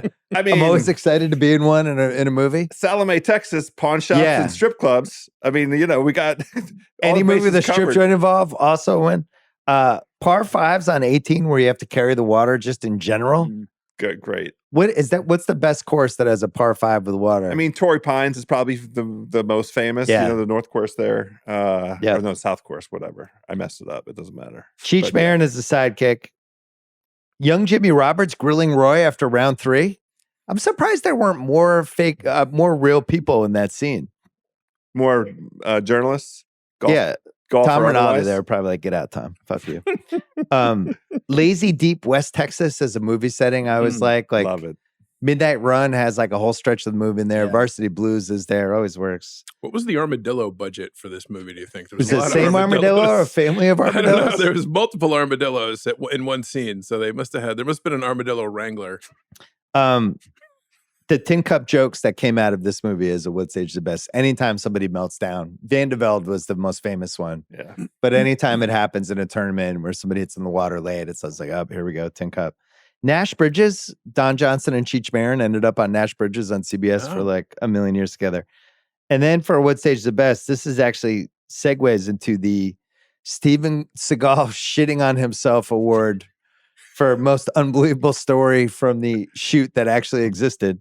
You know about Steven Seagal shitting on himself? I do not. Got choked out by a stunt coordinator and out for justice and allegedly shit on himself, denies that he shit on himself. Kyle Brandt and I litigated it for 20 minutes. Wow. So here's the story. They wanted to get all the pros to be extras. So they went to the PGA Pro wives and offered them a banquet where they could meet Kevin Costner and Don Johnson, who were like in their primes. And all the wives were and girlfriends were like, we want to meet. And so that all the pros ended up being in the movie for SAG minimum $600. Wow. That's a real story. We'll take one more break, and then we got the Big Kahuna Burger Award for Best Use of Food and Drink, which is a very important Joe House category. That's next. All right, House, the Big Kahuna Burger Award for Best Use of Food or Drink. I mean, it's the most obvious one. They go to the Waffle House in between rounds, and, you know, the folks, everybody, both Rene Russo and the other lady suggest, why don't we go somewhere else? We got some money. Let's go somewhere a little fancier. And Roy is adamant. Nope, we're staying right here. I'm a Waffle House guy. This is where I belong. It's a secretly important tin cup scene. It is. It's like, no, we're not going to a steakhouse. We're going to the fucking Waffle House. I made the mistake asking House what his order would have been with the crew. And as Jacko can attest, it was a 45-second answer. It involved the pork chop, eggs. He had it ready to go. Hash browns smothered and covered. There was no thought needed. About? Right? There was a waffle for dessert. Waffle for dessert, yeah. Can I throw an honorable mention in for chasing bourbon with liquid antacid? Yeah. Yeah, what was that? The hell was that? and whiskey. That's a I good didn't one. even know that there was an antacid drink. And he was just going back and forth with those. Yeah. It sounds like something. That's true to the era, though. Yeah. The Maalox in a bottle. I still drink Pepto out of a bottle. What? I'll drink Pepto-Bismol out of a bottle. I have a giant pink bottle in a closet, and under certain circumstances, depends on, you know, a closet? Like an Indian food dinner night, right? Or like as a precautionary measure? No, right now. No. Indian food and a Pepto-Bismol chaser. To get ahead of it? Or only at night. You wake up, I'm like, you know, I got to calm things down. Glug, glug, straight from the bottle, right back to bed. It's awesome. Right back to bed. You wake up, glug, back to sleep. Yeah, because I've been awoken because of, like, you know, the acid reflux or whatever, you know. I like House it spicy. keeps eating past the point when you should stop eating, and then comedy. House doesn't lay up at the dinner table. House does not lay up. Welcome to the Rewatchables, brought to you by Pepto-Bismol. Right, we're giving them a free sponsor here. The Great Shot Gordo Award, most cinematic shot. That wide shot on Roy's putt on 10. I really like. Den of Thieves Benihana Award, scene still in location. Jacko voted for the Golden Tassel, the strip joint. Good wide shot, but it's got to be the 18th, the water, which you said was like a course in Houston. Yes, that they kind of rejiggered. Right. Yeah, I don't even think they rejiggered it. I mean, you know, the hole exists and you can play that golf hole. I think it's a par 4. Chess Rockwell, Brock Landers Award for best character name. Roy McAvoy is really good. Yep.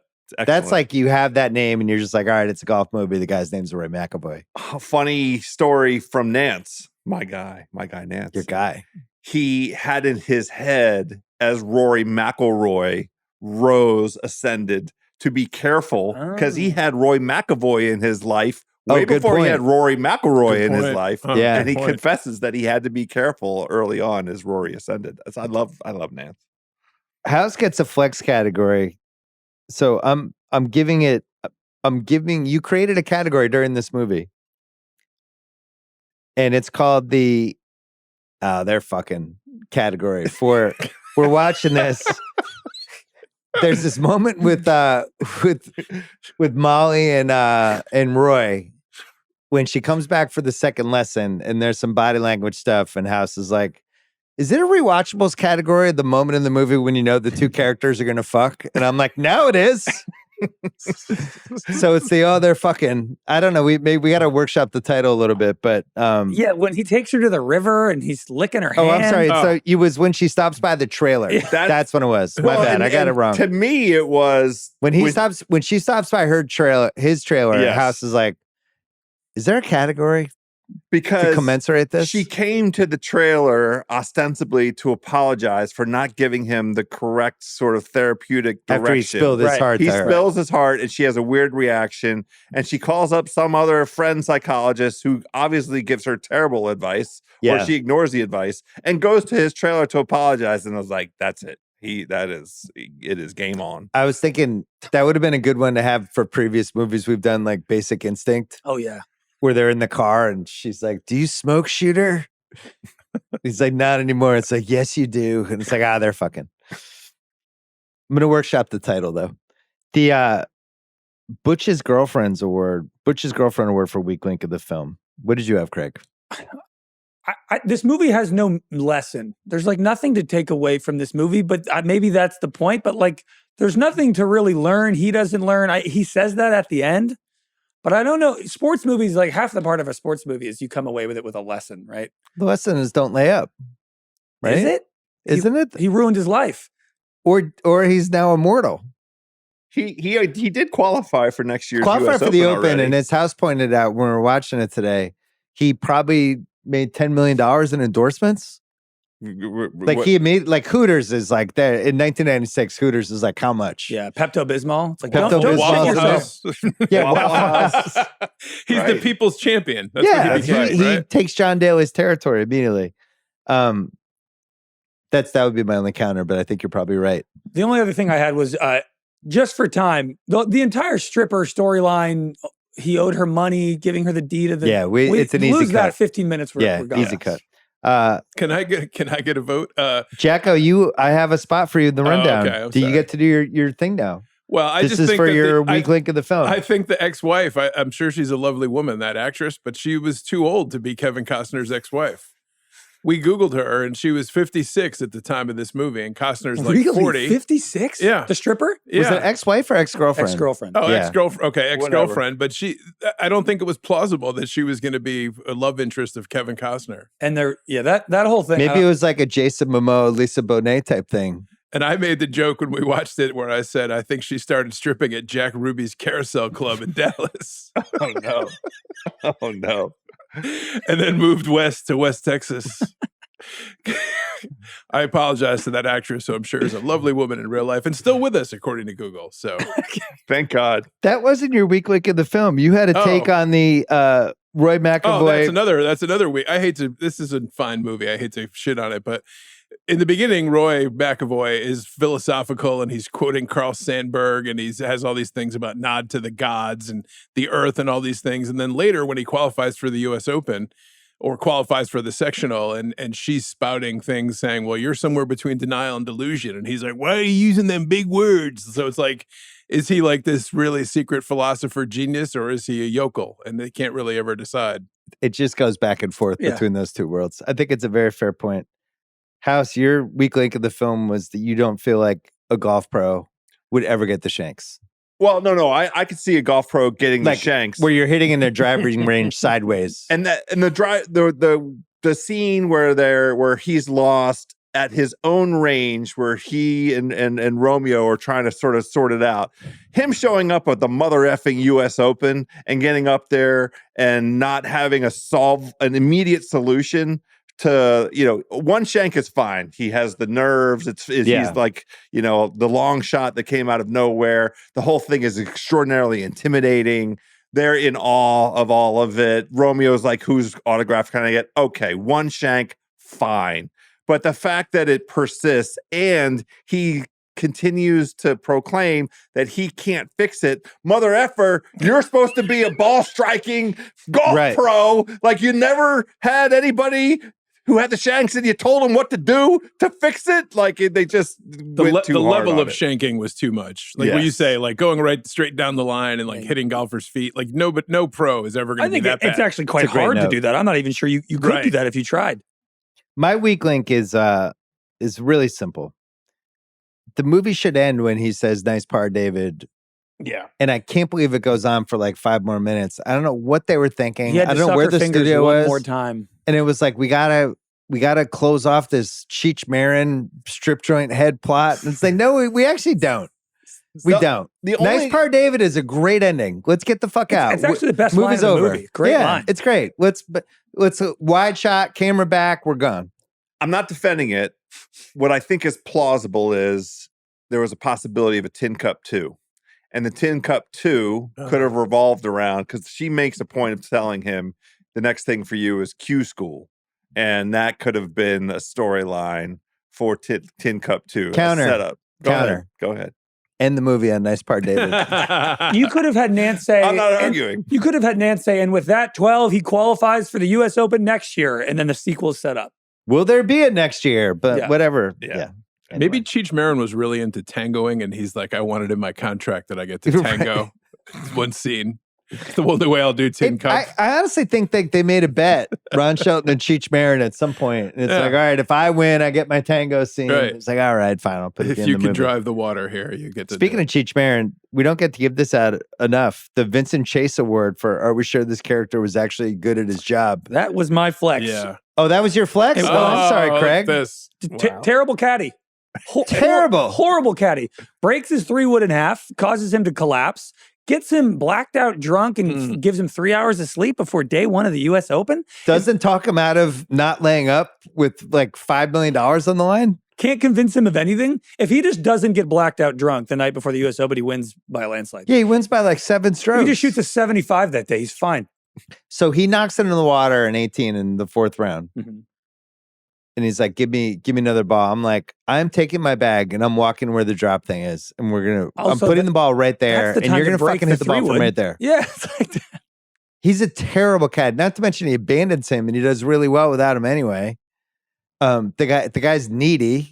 He's like, was he like, they have that whole conversation of like, was he better than me? It's like, who wants a needy caddy? Nobody. There's just one too many things going on. I feel like they're trying to force the Roy McAvoy Romeo like bromance. There's like a whole scene where they're making up. I don't know if that needs to be there. Would have cut it.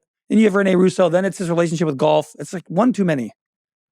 What's age the worst? We've already covered a couple, including Roy getting a little handsy.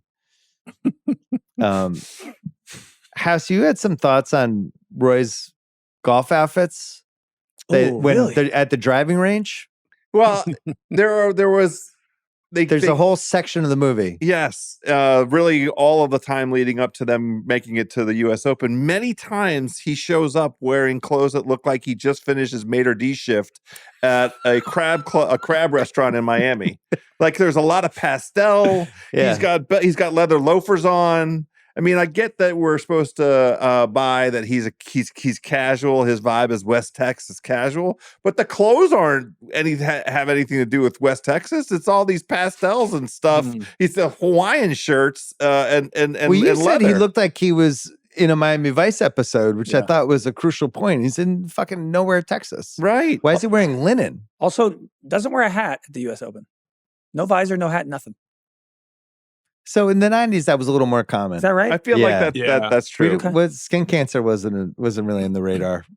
So it wasn't on the radar for any of us. I have some photos we made of the a joke sunburned about it was Jacko. Don Johnson's wardrobe from Miami Vice, but now that I find you reported that he and Costner really are friends, like maybe it was. They're like literally. Maybe Costner was like, these armadillos are costing us a fortune. Like, can you bring some stuff from Miami Vice for me to wear? Some pants and some loafers? I don't understand that half hour of wardrobe. And then it by the time we get to the Open, it's okay. Yeah, looks good. Clothes are on point. Yeah. This is too big to be a nitpick.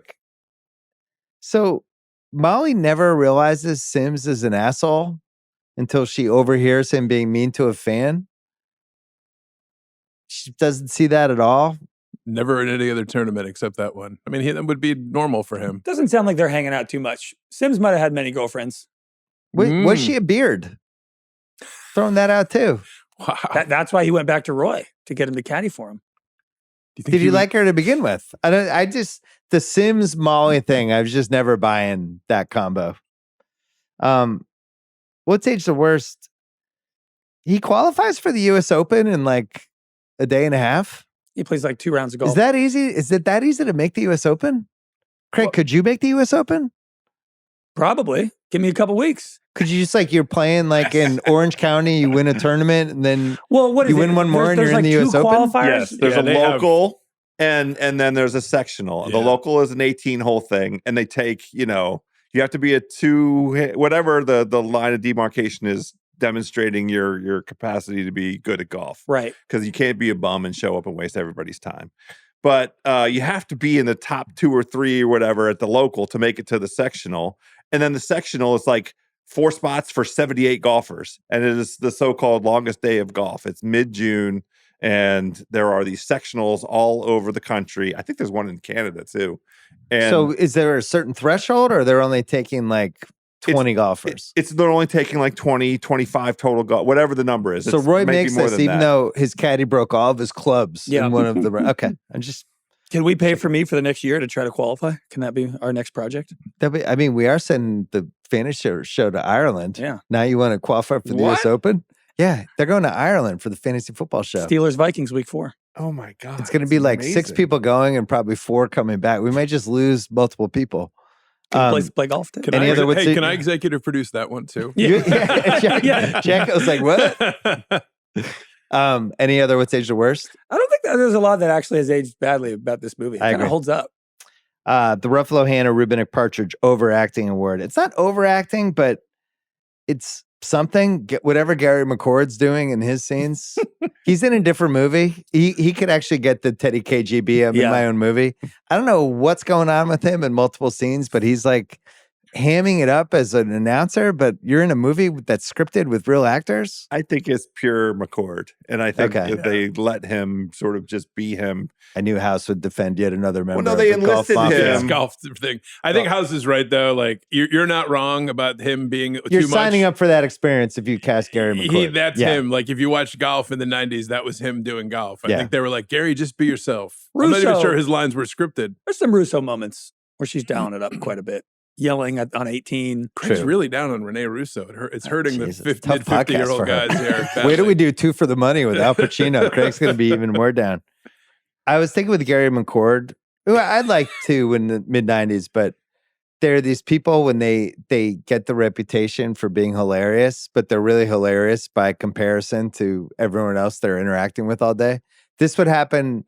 The NBA, Blake Griffin had this. And I actually think Blake Griffin's pretty funny. Yeah. But Blake Griffin as an NBA player in the early 2010s was like fucking Chris Rock selling out 18,000 seat arena funny compared to everyone else who he's going against. But Gary McCord, it's when nobody's funny in any way, he seems funnier than he probably is. Yeah.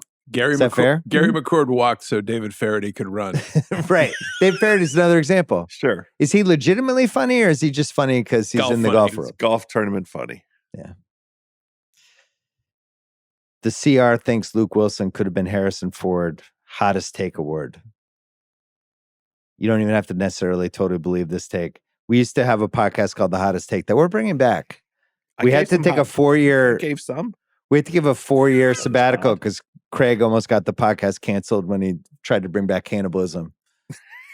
Altruistic cannibalism. The podcast was done a month later. That's a hot take. No, it was actually done because we're bringing it back as a video pod, and I'm excited about it. But what's your hottest take for this movie? Roy McAvoy is an all-time choke artist. He has no clutch in him at all. Even when he's hooking up. Yeah. That's a great point. He is, when the lights are brightest, he flops. At the charity event, he can stripe his 3-wood. When it matters, he can't do it. He can hit the 7-iron, at the bar. He can hit the Pelican in the club. When the lights are bright, he can't. When a defining moment comes along, you define the moment, or the moment defines you. Yeah, the moment defined the shit out of him. The moment bent him over and defined him right in the rear every single time. That's absolutely 1,000% right. See money, crushing it. Hold up the Karl Malone to really. Speaking of people who let the moment define them, all-time choker. Really good. I have a really hot take. I think you could switch the 2 male leads and the movie still works. Wow. I think Don Johnson can be Roy McAvoy. Yeah. Basically playing it. I mean, honestly, Costner is not as good as being the kind of drunk Southern guy as Don Johnson was as Sonny Crockett on Miami Vice. He is a 10 out of 10 with that character. Cigarette, calling everybody darling, stubble, hungover. He would have been an unbelievable Roy McAvoy. I will say there was a few moments during the first rewatching of this where I felt like Costner was trying to figure out his accent. 100%. What accent does he want to use? That's every Kevin Costner movie. I know, but come on. But Robin Hood, he's just scene to scene. He's English. He's not English. That's different. JFK. No, in this one, I felt like he was too Southern. Then he figured it out. And Don Johnson's one of the only actors who can believably steal a woman away from Kevin Costner if it was switched. Great point.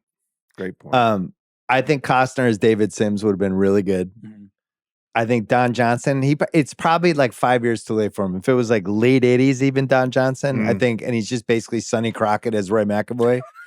That's the best movie of my life. I would have been there opening night. All right, casting what ifs. So apparently they offered the role of Molly to Janine Turner, and she turned it down. She had a run in the 90s. She was in Cliffhanger. Oh, she was in Short Hair. Yeah, she was in that Alaska movie. Yeah. Everyone used to say she was like drop dead gorgeous in person. Like kind of like Margaret Qualley now, where you're just like in person, another level. Anyway, she turned it down. Michelle Pfeiffer approached. Then they went the Rene Russo route. I don't know. I think Pfeiffer would have crushed. She'd have been too much, I think. Oh, that's too much? Two like unattainable. Yeah. Oh, too attractive. Yeah, I'm not buying her as a sports psychologist in fucking East Bumfuck, Texas. Mm-hmm. Yeah, because she's had a series of failures chasing men and also professional failures. You're not buying Michelle Pfeiffer in any role like that. Even in Dangerous Minds, a classic, when she's like getting her life back together and teaching an inner. Even that's like, you'd be married by now. Come on. The only believable thing is her with a cocaine problem. That's where you get believable. Yeah. Scarface. Right. Fly, pelican, fly. Dennis Quaid turned down David Sims. Would have been okay. Alec Baldwin accepted it and had to back out 3 weeks before filming because some family stuff. And Baldwin would have been good. I think he would have been less likable earlier on in the movie. Yeah. You would have hated him sooner. It's a very easy easy villain. Especially in that era of him. Yeah, that would have been a good one. That's like Malice, the bear level. Did you read that Kevin Costner turned down the role of Shooter McGavin in Happy Gilmore? I didn't believe that. I chose not to include that in there. It didn't add up to me. Yeah. I don't think he's too big of a star. He's not going to be Shooter McGavin. Like Sandler wasn't even that famous when he did Happy Gilmore. He's going to be Shooter. I didn't believe that. He's like, I can only do one golf movie a year and it's going to be Tin Cup. Right. That's it. Leguizamo was apparently offered Romeo and said no. I'm not 100% sure I believe that, but that was in the research. Was he that big in 96? I agree. He had to have been pretty young in 96. That's the thing. So he was in The Fan with De Niro that same year. That's kind of the level he was at. He was like the 8th lead in The Fan. So I don't know if I believe that one. Best That Guy award. It's amazing. Oh. Cheech Marin's crew includes Mox's dad from Varsity Blues, the biker guy from The Doors, the black guy who I've seen in, I don't even know, I've seen him in 40 things. I don't even know where I've seen him from. So he might be the winner. Yeah.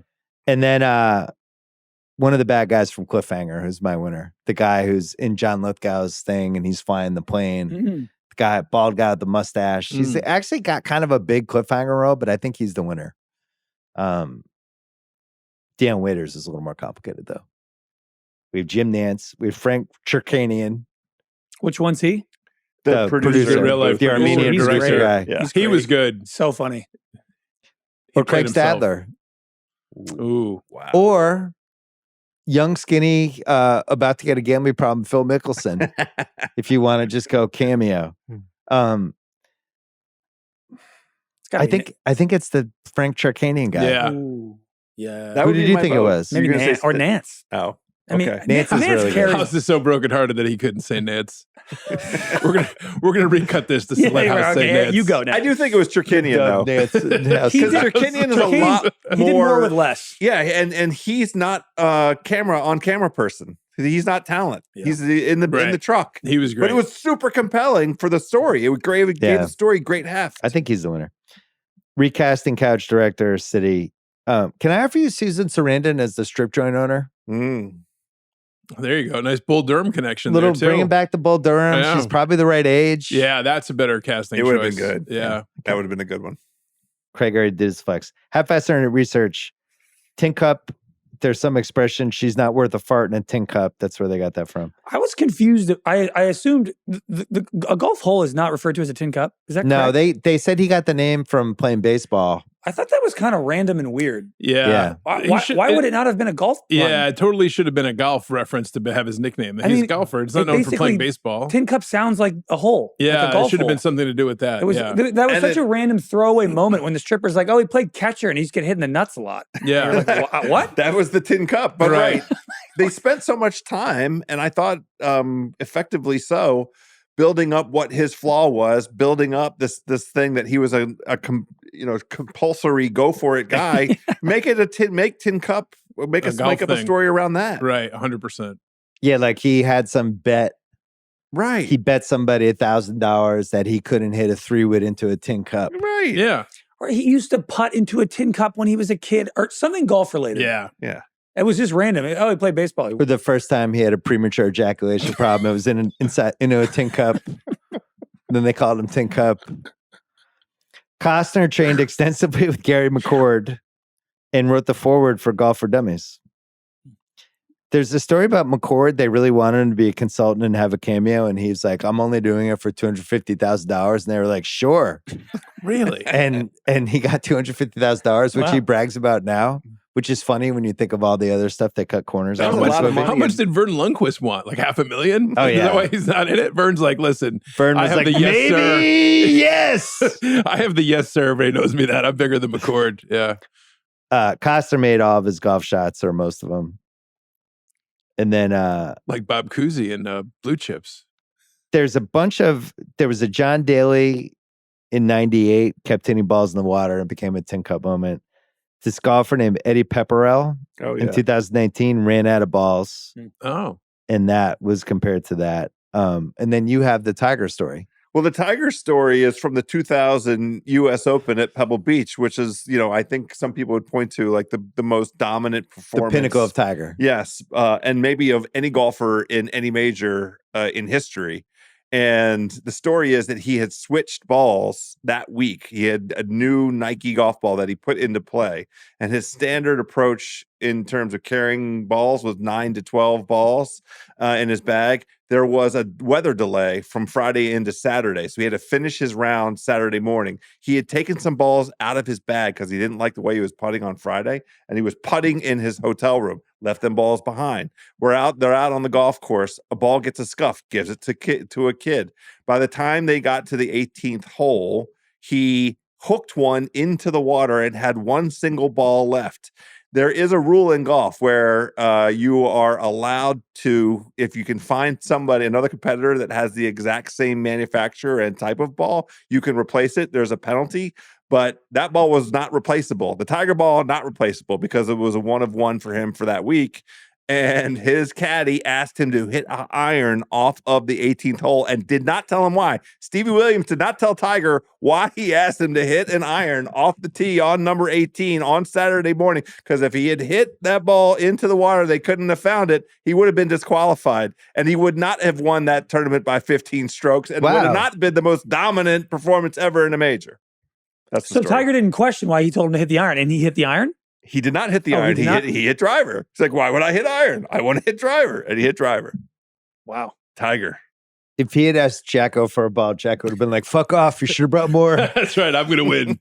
I can win. Losing by 15 shots. I'll get the trophy. What a weird rule. When I play golf, I bring like 50 to 70 balls. Sure. And I'll probably lose most of them. There was one other research thing I saw. That scene where David Sims is an asshole to the grandparents and the kid. Those are Costner's parents. Great. Love that. Yeah. Great. Wow. And the kid is Costner's son, right? Yeah. Tremendous. Wow. So they built that the water hazard hole, they built one and called it Tin Cup Lake.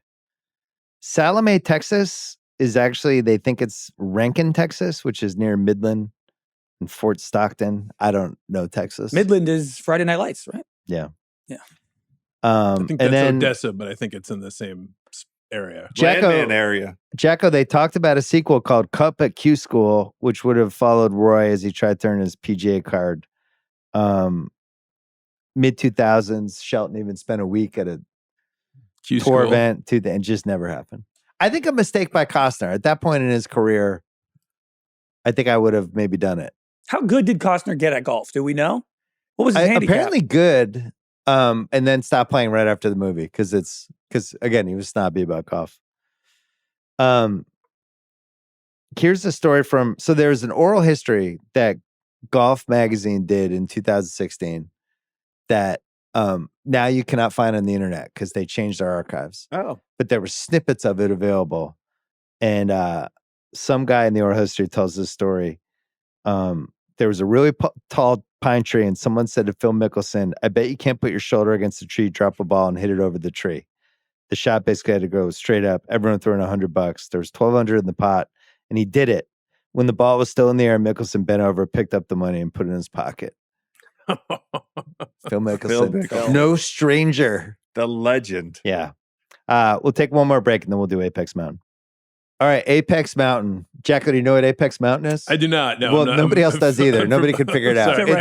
It's the peak of somebody's career combined with when they had the most juice. Someone or something. Someone or something. Kevin Costner, the answer is no for him. Not Did we decide what his was? It's Dances with Wolves. Okay. Yeah. He directs, he stars, he wins the Oscars. 100%. He can do any movie he wants after Dances with Wolves. Cheech Marin, it's probably somewhere in the late 70s with Tommy Chong. Or I actually looked up Cheech for this. He crushed Cars. That the whole franchise of cartoons. He participated in Dora the Explorer and the cartoon Cars. He's one of those. He's Ramon. He's one of those vehicles. And he had a long career post this movie. Yeah, this is probably going to make you throw up, but I know him from Spy Kids. No, I'm not surprised by that. Okay. He had a whole second act so maybe that's what it is, his second act. Uh-huh. Don Johnson, Miami Vice. Yeah. Not only his Apex Mountain, but mine. Just being able to watch it. Not laying up just as a concept in golf. Did it ever get better than this? Turned into a podcast. Yeah. Those guys. Good job by good those point. guys. West Texas for a movie location. Friday Night Lights. Yeah. Midland was the team they played, right? Odessa played but they were in that area. Same. I think they're next to each other or nearby. Rene Russo. She might have been bigger in Lethal Weapon 3 and 4. Thomas Crown Affair was big, right? Yeah, that too. Honestly, it might be this movie because after this movie leads to she's in 3 more bangers and is really established. And she wasn't the first choice of it, but I think after this movie, she became a first choice. Peter Jacobson wins the U.S. Open in this movie. I'm going to say this is his Apex Mountain. This is not somebody winning majors in real life. It's a nitpick for the movie, too. The CBS crew in a movie, definitely. Golf movies? Caddyshack. I still think it's Caddyshack. There's only 3 candidates. I still think it's Caddyshack. Caddyshack this, Happy Gilmore? Yeah. It has to be Caddyshack. Caddyshack's the most quotable movie of all time. And just so much about that has become iconic. Influential. All those guys. The only thing I would say is they had 2 different goals, and the golf sicko appeal of Tin Cup because of the realism, the lyrical. It's not it. I know. I would say the other one would be Happy Gilmore. Yeah, agreed. It's Happy Gilmore or Caddyshack. Yeah, it's generational. Yeah. Happy Gilmore 2 will not be as generational. I don't think so. Although it might be for 13-year-olds who like Mr. Beast videos, maybe. The Waffle House. Oh no, the Waffle House has a life of its own. It does. As a movie location? I think so. Not for movies, but it's just as a thing, as a meme.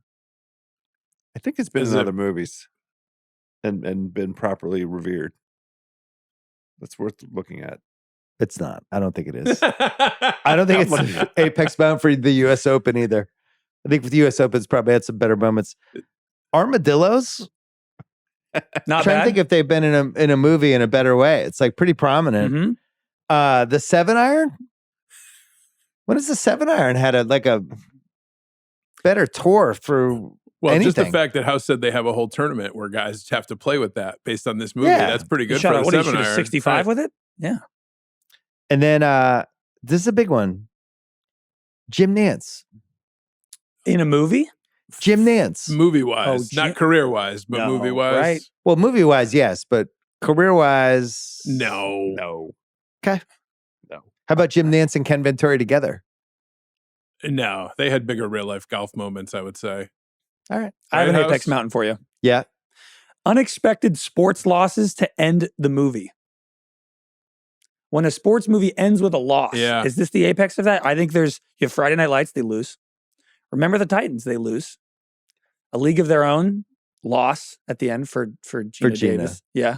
But is this the peak of Although that might losing? be your thing about the David Sims, you actually rooting for the wrong person in that movie. Right. You should be rooting for Lori Petty in that movie. Yeah. Is this the best sports loss ever in a movie? So the answer, those are all great questions. I love the category, but the answer is Rocky 1. Yeah, I was going to ask. He loses in Rocky 1. I thought it's a tie. They tie. No, he loses. It wasn't a draw. It was a loss. It wasn't a draw. He lost the majority decision. I was making that puzzled face. So I think that's the answer. Because they both hit the ground at the same time, right? I think the best twist on it was probably Friday Night Lights, though.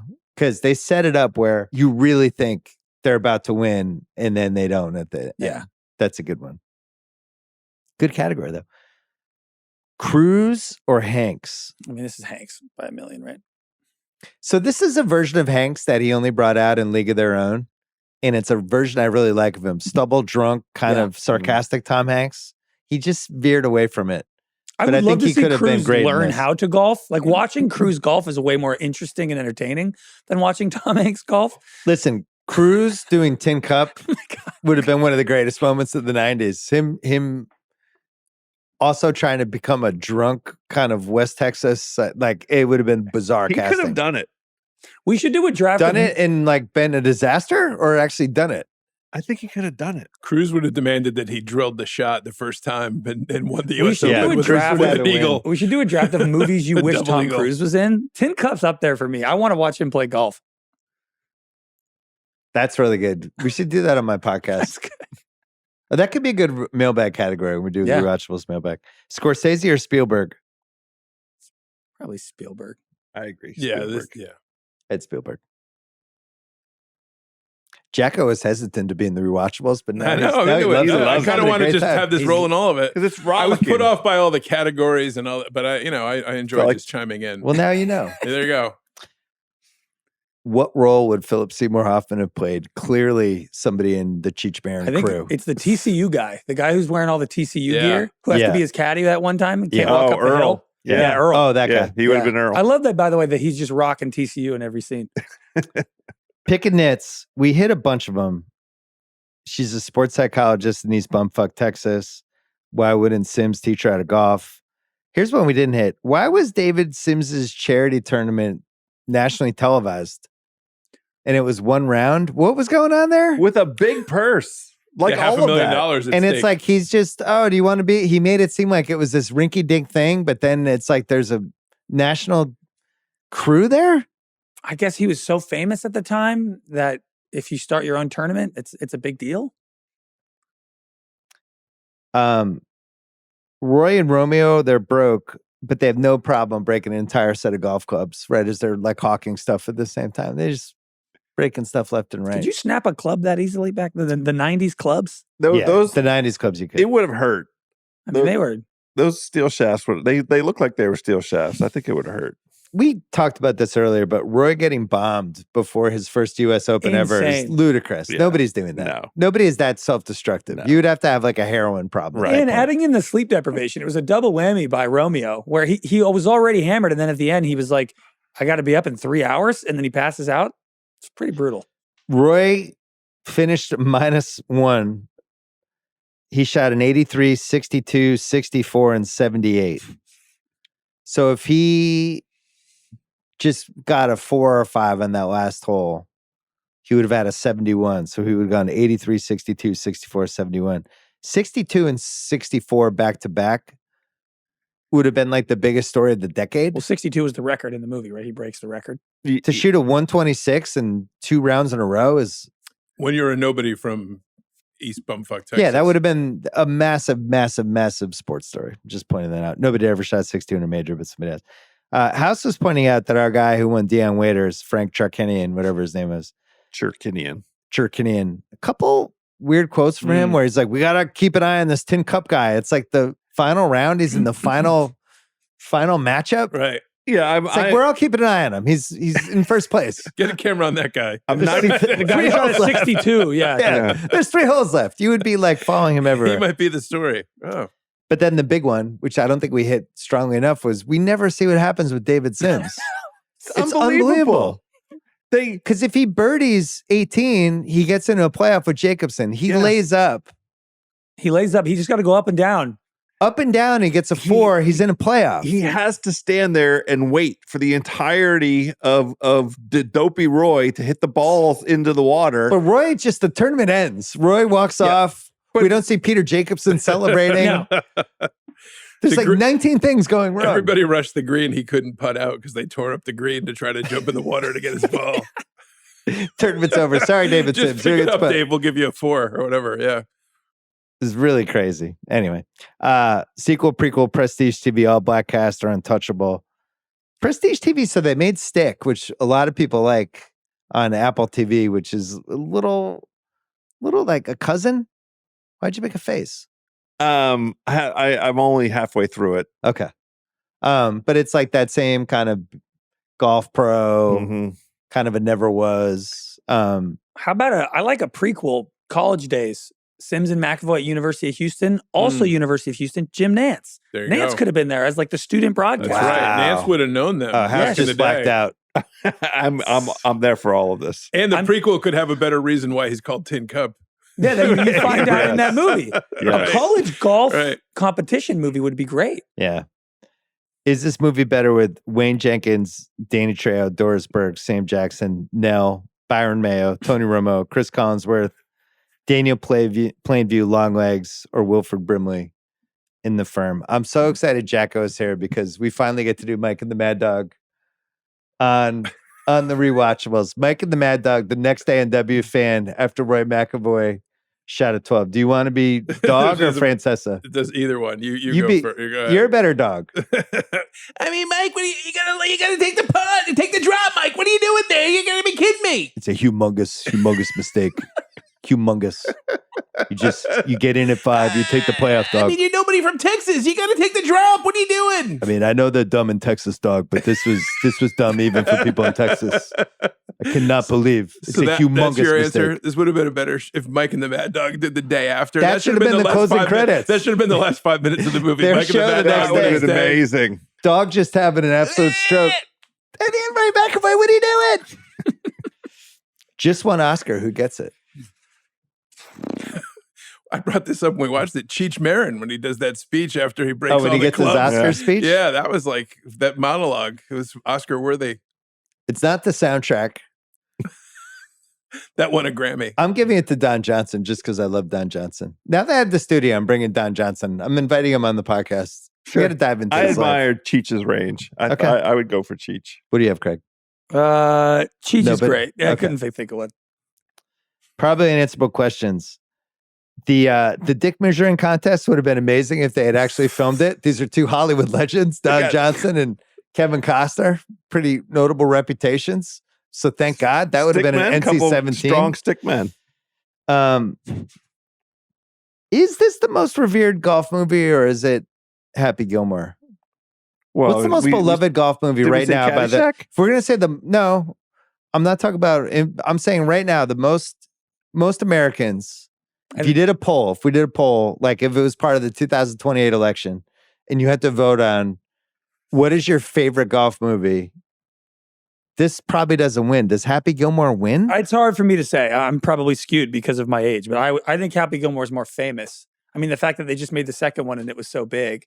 Sandler's fame. I think it's more of a slapstick comedy, which I think lives on a little bit easier. But this is more revered in the golf community, I think, because of how they handled it. More of a movie about golf. Yeah, and with the actual PGA. There's proper authenticity to it. Yeah. But I think popularity-wise, it's happy. Yeah.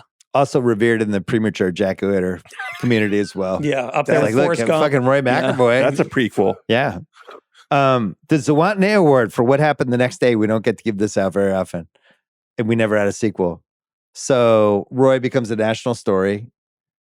I think multiple sponsors. Mm-hmm. He would have cashed in big time. Probably blown all the money. Written a book. Or he just gets drunk and kicks himself because he was already starting to beat himself up about I just lost the U.S. Open. Well, he had to pay back the IRS first.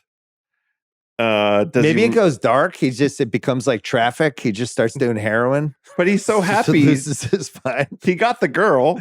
Yeah. And she so are they married? She has a viable career path. If she goes on tour working with tour professionals, then that dummy should just go on tour and play, and he could be, So he tries to get his PGA card. So how long does that take? He has to go to Q school, and back then it was like this multi-layer, multi-round. I'm guessing if he could shoot a 62 and a 64 back to back in North Carolina, the US Open, he could probably become a. Yeah. And then you get the same issue because if he goes on tour and becomes a good golfer, and now his girlfriend is mentoring other golfers, he becomes David Sims in this scenario, and the other golfers that she is now working with become Roy McAvoy. I think she only they're mature ejaculators. I think she'd have to end her practice. I think it's a conflict of interest if she's basically helping other golfers and her husband or boyfriend is like trying to compete against them. I got to find out from Mallory what is her reaction to Kevin Costner not really getting it done in the sex scene, because I think she would. I think the excuses would have been plentiful from the Mallory side. It was late night. A lot of whiskey. Tired whiskey. from the course. A lot of drinks. Definitely alcohol. All right. Still hungover. All right. This one goes to all of you. What piece of memorabilia would you want or not want from this movie? I narrowed it down to the Roy's 3-wood or 7-iron, or the tin cup fan club hat. That's pretty sweet. Tournament worn. There's only one. That's it. It's like right behind house right now. Yeah. I think that's probably the answer. Yeah. Yeah. What do you think, Jacko? One of the armadillos stuffed. Taxidermy. Or the pelican. Maybe the pelican and the armadillo, if you wanted to go taxidermy. A signed letter from the PETA member who was on set, making sure no animals were harmed. The pelican was fine. Right. I like the hat. Yeah, the visor. The visor great. Is the best one. Yeah. Well, imagine it was in the studio right now. What would be a bigger conversation piece? Like if I had the 7-iron behind house. 7-iron would be cool, or the whole bag, that red bag with the tassels. His bag, the leather bag or the last bag. The leather bag is like a red leather bag with the tassels on every club cover. I just realized that golden tassel head covers was a throwback. Isn't that what the strip club was called? The golden tassel. Was that like the ex-girlfriend because she owned him now, and that they had to do like a little shout out with the head covers? Rene Russo, pretty cool with the ex-girlfriend stripper just hanging around. Yeah, they became best friends pretty quick. Right away. Oh, that should have been a pick and dance. Yeah. She would have hated that one, right? She's like, oh, that's Roy for you. She's like, okay. What about a framed broken 3-wood? Like if you had that in a frame, the snapped 3-wood. Oh, from the qualifying thing? Yeah. That's good. That's good. Stuffed pelican. Coach Finstock best life lesson. I guess it's don't lay up. Craig had trouble finding a lesson. Be true to yourself. I feel like it's both don't lay up and lay up. Like, just figure out the don't lay up thing better. Well, because at the end, this is what I don't get. He doesn't lay up, and you're like, you know what? He's stuck to his guns. But then at the final scene in bed or on the couch, he's like, I guess what I learned is sometimes you should listen to your brain, not just your heart. Yeah, that's a good point. So I'm like, lay up or don't lay up? I don't know. He's pretty stupid. It's not really be true to yourself, because at the end he's like, I shouldn't have been true to myself. Yeah, I he's should like, have I gone with my head and not my heart. Threw away the U.S. Open. Yeah. He's like, double feature choice house. I don't think so. You have to make one. No, it's not. No, it's not an acceptable answer. No one's ever said that before. That was great. What movie would you watch before or after this movie if you had to go to a double feature? That's the category. Thomas Crown Affair immediately. I can't get enough Rene Russo. Wow. What do you have? Go Happy Gilmore? Yeah. I love golf movies. I love just hanging out at the golf course. I did Caddyshack. What do you have, Jacko? Yeah, well, yeah, because you and I are of the age where we would say Caddyshack over Happy Gilmore, but I think depending on your age, either is an acceptable choice. Who won the movie? It's probably Costner, but part of me wants to say Jim Nance. I mean, it's easy for me. It's definitely Jim Nance. Jim Nance won the movie. He does a lot for the movie. I do think the last hour, him being there just makes the whole thing so much more dramatic and intense and realistic and enjoyable. It's what do you great. have, Jacko? I want to say Cherkinian because I liked his performance so much, but I really did. And I think that he played himself and America got to see it because I've read stuff about him. But the answer is Costner. I mean, the whole thing's a vehicle for him. Okay. So the answer is Costner because this is kind of the end of this run he had. He's moving by the late 90s. We're doing For Love of the Game, a movie that I really like, but some people don't. But we're at the tail end of this you incredible. You like it because he no-hits the Yankees. That's why you like it. Well, that part's great. But this is the tail end of this incredible A+ list run he has. And it's kind of not the same after this. And he also exacted as much as he could out of different versions of this persona. And now we move into like older, and then we move into Draft Day Kevin Costner and Yellowstone Kevin Costner. He's also a piece of a bygone era of actors that like, I don't know, because I think he's like 40, 41 in this movie, Costner. Yeah. I don't know who you cast now. This movie wouldn't be made now, but I don't know who you get to kind of be the everyman, good looking, athletic, kind of play any sport, looks like a normal person, doesn't have, fillers in his face. I don't really know who that is now. Is could Ham do it? Or is he too pretty? It could have been Ham's too old now, but yeah, it could have been Ham 10 years ago, maybe. Ham's a good one. It is like a Ham kind of part. He could grow the stubble out. Yeah, you have to be attractive, but also look like a normal person. You can't be too ripped. You can't be too that chiseled. rules out Affleck. Yeah, everyone's too old now. There's no 40-year-old generation of guys that are like the Costner or the Harrison Fords. We don't have that. Yeah, because everyone's fucking British now.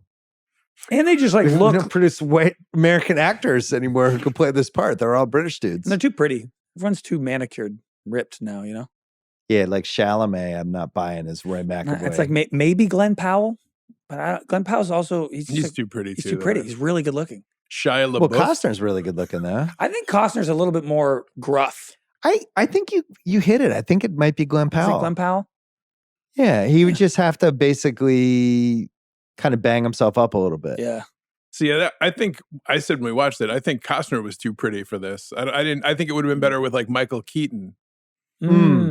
Like a disheveled Michael Keaton, like down on his luck, and he'd be like a little wisecracky, Costner, you're not going to buy that he's like down on his luck and living in a trailer. He's too good looking. Rene Russo's not throwing it all away for Keaton. Well, that's fair. You got to get rid of her in the movie too. Then if you're going Keaton, now you just have two mediocre looking people. One thing that happens in movies like this is the people around the person who's already fucked up his life who are also throwing away their lives to basically be in his cult. Hitch their wagon. It's like, what is Cheech Marin's like 48 at this point? When do you give up on Roy McAvoy as like a meal ticket? Roy, let's be honest. Right. Yeah.